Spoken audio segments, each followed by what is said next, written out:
శ్రీరామాయ నమః. శ్రీమతే రామానుజాయ నమః.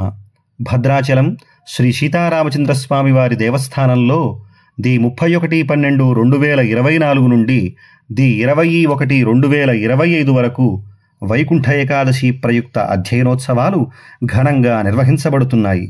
సూర్యుడు ధనురాశిలోకి ప్రవేశించిన తరువాత వచ్చే శుద్ధ ఏకాదశికే వైకుంఠ ఏకాదశి అని పేరు. ఆనాడు ముక్కోటి దేవతలు వైకుంఠంలోని ఉత్తరద్వారం నుండి శ్రీ మహావిష్ణువుని దర్శించుకున్న శుభ సమయం కాబట్టి వైకుంఠ ఏకాదశిని ముక్కోటి ఏకాదశి అని కూడా అంటారు.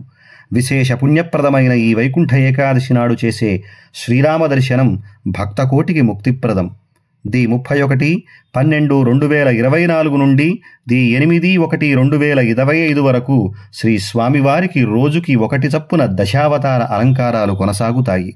ది 9/1/2025 సాయం సమయంలో పవిత్ర గోదావరిలో జానకిరాముల జలవిహారం హంసాలంకృత తెప్పపై సాగే తెప్పోత్సవం. ది 10/1/2025 తెల్లవారుజామున 5 గంటల నుండి 6 గంటల వరకు ఉత్తమోత్తమమైన ఉత్తమ ఫలితాలను ఇచ్చే ఉత్తర ద్వార దర్శనం నిర్వహించబడుతున్నాయి.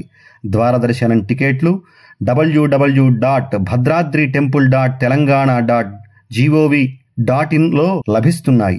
భక్తులు ఈ సౌకర్యాన్ని వినియోగించుకోండి.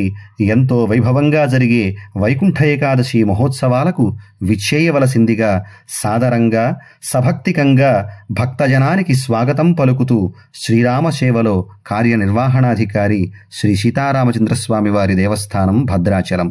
జై శ్రీరామ్.